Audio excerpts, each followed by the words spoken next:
Assalamualaikum everybody, welcome back. Today I'm doing a video with somebody really special. So I'm gonna let you introduce yourself. Tell them who you are. Hi, assalamu alaikum. My name is Nafi. From Bronx, New York, and I study here at NYUAD. Cool. Okay. So since this is like Black History Month, I wanted to do a video with the two of us because we're the only two African American students on campus, and just to bring attention to it because I think it's important for people to know because it might be surprising. It's certainly surprising to people that I know back home, and ask them what they thought about it, ask them to pose questions so that we could do a video and answer them. So I got so many questions, oh my goodness, and I want to thank everyone for their input, but we're going to answer some of those questions now and hopefully have some more consecutive videos so that you can kind of get a look into what it's like for the both of us being here. Yeah, so one of the first questions is, how did we meet? So You start there. Okay. Well, when I first got here, like last semester, well, first let's say like what year we are. Oh, right. So I'm a junior. And I'm a freshman. So I like did not know Nafi at all before this. And when I first got here, I prepared myself because I knew I wasn't going to be in the majority at all. So I was like, okay, I'm gonna be the only African American, but it's fine, I'll work with it. And I was asking one of my friends, I was like, so, you know, like hopefully maybe there's some other African Americans. So I asked my friend, like, where are the other African American students? And he was like, well, there's only one. I was like, oh, but where? And she's studying in Paris. She was studying in Paris at the time. So yeah, she was like, she's coming back next semester. I was like, great, can't wait. Yeah, and then she came back. We met like that. So yeah. You're gonna tell your side. Oh, okay. So for me, I was talking to my friend, and my friend's from Georgia. Shout out to Kanaya. So I was talking to her one day. She was just like, oh my gosh, there's this girl I follow on Instagram. She really loves fashion, and I just really love her Instagram. And apparently she's going to NYUAD. And I was like, oh my gosh, like send me the picture of this. But like, who is it? So she sends me it, and like obviously like her sending it to me wouldn't mean that I would get to know Aya. But it was like, okay, I just need a face and stuff like that. And I was like, oh, like, yo, this is crazy. So I was like, so that means there's gonna be another African American on campus. Like, this is what we need more, and so like when I came for the spoken word, the poetry night here at our school, I was just like walking around, and then I see Aya sitting in the audience. I was like, oh, I can't not talk to her. Like, and we had not spoken before this. So I just go up to her and I'm like, are you from Georgia? Yeah, I don't got no shade. Sure. I was like, no, taking this opportunity. I was only in AD for like a day. So I was like, no, we need to establish this. And I was like, yeah, no, I'm not, like, I promise I'm not weird. Like, do you know somebody by the name of this, that? But then it was like, kind of am weird because we never spoken, but I knew of her existence. I knew that she was here. So like, we just gotta take the chance when there's so few of us. Like, no, we gotta build that network, that squad. Yeah, we've been hanging out a lot. Yeah. Yeah, we actually have a class together now, which is awesome. Oh my god, I was sitting in the class and I turned around and she came in. I was like, yeah, thank God. Yeah. So that's pretty awesome. Okay, so that's a good segue into the next question, which is what we're studying. Oh, okay. So I'm studying Arab Crossroads here, which is basically Middle Eastern studies in Arabic. So yeah, that's why we're both in the Introduction to Modern Arabic Literature. That's the class that we're both taking. So taking that, really good if you want to study Arabic. That's the main reason why I'm in that major. So it's fun. It's writing, but it's fun. Yeah, and I came in as an undecided major, but I'm probably going to do creative writing and literature. And that's why I'm in the class with Nafi, because it's a literature class, and I was like, oh, I'll try to see what it's like, and it qualifies as like there's an Islamic studies requirement too, so that takes care of that anyway, and so far it's pretty good, right? Yeah. Next question is, why did we choose NYUAD compared to like an HBCU that we keep talking about? Okay, you go first. Initially, I was looking for like liberal arts schools and things like that. And I have a twin brother, and he goes to Howard. Shout out to Howard. So he goes to Howard and stuff, but we were looking for like a school that would be really good for like writing and filmmaking and stuff like that. And so of course NYU was like one of our top choices because it's, you know, a really good school. And I had never heard of NYUAD before, and went to New York to go see the school, and they, you know, gave you a tour and, you know, talked about their different campuses, and they talked about NYUAD. And if you guys watch my ethnicity tag, then go watch it now. Yeah. I'll put the link down below. But if you guys look at the ethnicity tag, I say that I live in Dubai. So being here was like, it's not that new. So hearing that there was an NYU in Abu Dhabi in the UAE, it's like, this is perfect, and it ended up becoming my dream school, and yeah, here I am. Alhamdulillah. So you? So for me, I was in high school, and it was my senior year in high school, and the summer before my senior year, that was my first time traveling outside of the US, so I got a really great scholarship with the program called Afro-American International Living, and I got to go to Tanzania. So it was huge for me because one, it was my first time leaving the US, and two, it was my first time going to the continent of Africa. And so I was just like, oh man, before the trip, I obviously hyped it up. So I'm like, yo, this is what I've wanted to do for ages. This has been a part of my dream for my life for ages, and now it's coming true. So went to Tanzania, it was remarkable. And I come back and I'm just like, this world, like there's so much here. There's so much here. I mean, I love the block, I love the Bronx, but there's so much going on, you know? And so like I come back to school, it's my senior year. By our senior year, we're supposed to have like, you know, your whole college list and all that stuff. But then I looked at my list and I was just like, I'm not happy. I'm not happy with this because like there was no school where I was like, yes, I really want to be there. There were schools that were going to be difficult for me to get into and all that stuff, but they still weren't schools that I was really like yearning to be at.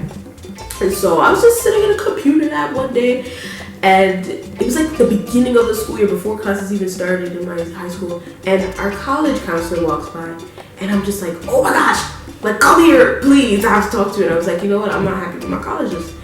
And she was like, okay, all right. And like for my colleges, I should include that my colleges was basically, it was based on the fact that the schools would have an Arabic major. That was it. Okay. Like if it had an Arabic small list. Yeah, exactly. So the school needed to have an Arabic major because that's what I wanted to study, like point blank, period. And she was like, okay, well, would you think about studying like abroad, like leaving the US to study for college? And I was gonna say no. Like I remember almost being like, what? I was like, no, that's too much money. That's what I thought at first. And then I just said, I was like, you know what, like anything is possible at this point. And she was like, well, you know what, how about you look at NYU Abu Dhabi? I said, who? Who?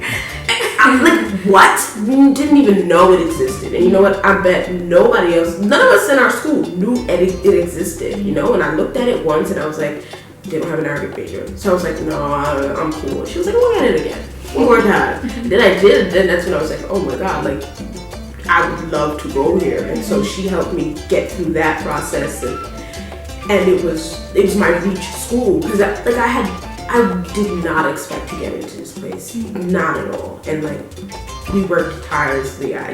She was supporting me the whole way and things like that, and my friends, and finally, alhamdulillah, got the invite to candidate weekend, and then got accepted, and it was crazy. And now I study Arabic, so I'm happy. The question is, was there like a culture shock? I had gone to like a majority African American high school for like 4 years. And being in that environment, it's like you get used to being with your own people, and just like, you get into this frame of mind where you're just, proud of your heritage, proud of who you are, things like that, and where you're in the majority. And when you come here, it's only two of us. So, just like going from like a whole bunch of people to just the two of us, that was more of like a culture shock. Yeah, I mean, I think for me, it wasn't so much it wasn't a culture shock. And it was just certain things to get used to, So like when I got here, like I remember like, first time walking in the streets and stuff, everybody's just staring at me, And I'm just like, what is it? Like I have clothing on and I'm normal just like you, I'm human just like you. So like why are you staring at me? And so that took some getting used to, but it was really quick. And then also just getting used to this really nice lifestyle too. It was crazy because I was like, oh my god, like I'm learning, I'm getting my education, and they're helping me in every aspect. My room is beautiful. It was like, oh wow, okay, this is weird, but I gotta get used to it because this is what I've been accepted into, But also it was nice that I was in an Islamic country too, because it was like I heard the adhan, I heard the call to prayer, and it's just like that doesn't happen in the Bronx. Like no, it doesn't happen. I have an app, you know what I'm saying? Like, or all of us, we used to have this clock in our, in our house that would just go off for the call to prayer, that one clock. So stuff like that. That's what I grew up on, and then after time, you memorize the times that it was, that you should pray to go pray. But like to hear the call to prayer and having mosques like every 5 minutes, just like. And it's like, wow, you have no excuse to not be praying or anything like that. But it was amazing. I was just like, oh my god, like not worried about what I eat. Like just go anywhere and eat. Don't have to worry about it being halal. Right, you just go. And so it was like, it took getting used to, it was a nice time. The next question is, what are people's reactions to us being African American? For me, it was more of like, kind of like disbelief, like, oh, you're African American? Okay. Because like, if you like, it's different because typical, like, people's idea of African Americans are from like watching the NBA or watching movies or whatever. And I don't really fit that. So I don't. You mean you're not Kevin Durant? No, can you believe that?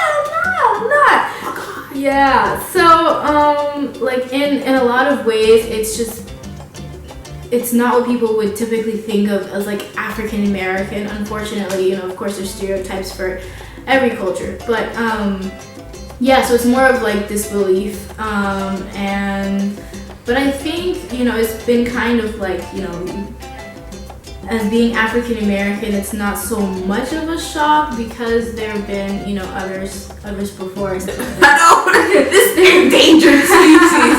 There's 2 of us left. There were some before. Exactly. Lots of long conversations about family history from that. But yeah, what about you? Yeah. Oh well. Before I start, I should mention that like there were African Americans before us that were here. They don't go to school here anymore, and there's also African Americans that are on campus too, that but are like staff and stuff like that. Not many, but like we're here, we're here. For me, like my earliest memory here was candidate weekend, which is the weekend that you do like when you're basically checking out the school. Yeah, interview process for you. Yeah. So before they put out the decisions and stuff like that, they fly you all the way over here. I tell you, it takes getting used to. Fly you all the way over here, and from wherever it is that you are, and yeah, you check out the school so that you can, truly be committed to coming here if you're accepted. And so I remember I came here for Canada Weekend and I was sitting at a lunch or something, And we're going around saying where we're from. And I'm like, okay, I'm from Bronx, New York. And this girl goes, oh my gosh, is that where there's like the gangsters and the shooting? And I just looked at her like, she did not just try me like this. Like, I just came here to see the school. And already, this type of stuff is happening. So, you brush it off. But like, when she said it to me, I was like, I just looked at her like, what's wrong with you? You're supposed to be nice in the interview period. But I was just like, well, why would you say something like that? But then, everybody laughs these things off too because they don't have the same experience as you. Nobody else at the table is African American, so they're not gonna feel some type of way. Nobody else was from the Bronx, so they're not gonna feel some type of way. So, stuff like that happens, and people comment on the way you speak and stuff. Because there's definitely two different ways that I speak, and I had to learn that. When I was going to high school in Massachusetts.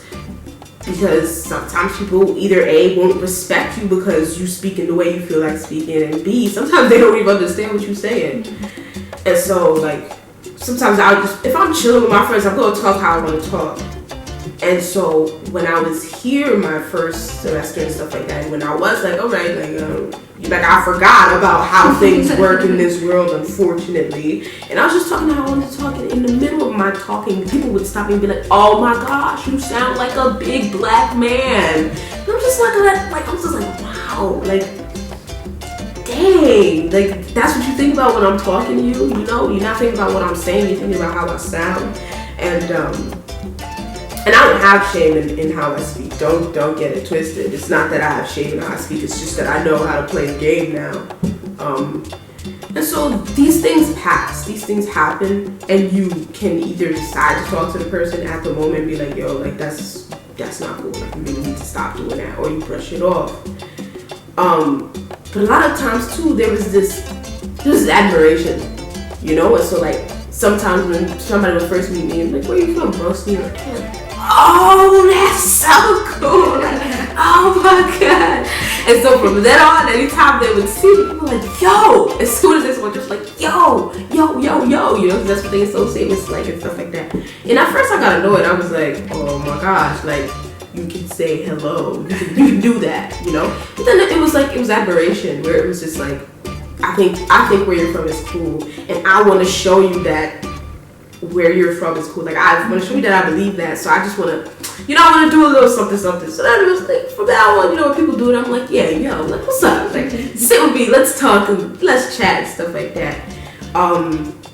And so yeah, you have the two sides. You have the one side where some people will say some of the most absurd things to you about you, in your face or not in your face, because they know that you're African American. And then you have the other side where it's like, people want to get to know about you. They want to talk to you about the stuff that they know about African Americans. So like, they want to talk to you about rap or something like that, because they think that that's what you know. And so, and if you do, which I know a little bit of stuff, then you hit it. Yeah, you hit it, and it's like, okay, like, wow, like, this is great, this is nice, and stuff like that. So it's two-sided. It's very much two-sided, and I'm thankful that it's more of the appreciation and trying to understand where you're coming from and stuff like that. It's more of that than it is the annoying and sometimes racist thing. The last question is, how many black people, not African American, but like African, that kind of stuff, attend the school? Can't give you a number, but I say, like, thanks to your class, like, the number, that's a lot, yeah, right? The number came up. And so, like, when I came back here, I had to see, like, more black people. I'll be up at the top of the staircase of the High Line, and I look down and I see, like, black dots moving around campus, and I'm like, oh my God, this is more than I have ever seen in my life here. It's so great. I've met so many freshmen that were born and raised in Africa and stuff like that from all over Africa, you know, from Gambia and from Kenya and from Rwanda, you know, Ethiopia, we can keep going, Senegal, it's amazing, it's great, and there is a connection there too. There definitely is a connection there too, and it's so much fun and it's so great, and like, you know, your conversation can go from talking about Kendrick Lamar's like performance at the Grammys where he shut it down to you know, just talking about, oh, you know, well, like this dish back in Senegal is like amazing and things like that, and talking about like African politics or whatever it may be. And yeah, there's a support system in there for sure. I think that will conclude our first video. Thank you guys so much for watching. Thank you, Nafi, for coming. Thanks for having me. Yes, so we've got lots more questions to answer, but stay tuned. We'll be posting these up until I think the end of February, hopefully, just to celebrate Black History Month. Have a hearty Black History Month. Yes. With these episodes. Yes. So thanks guys so much for watching, and have a good day. Sally goes.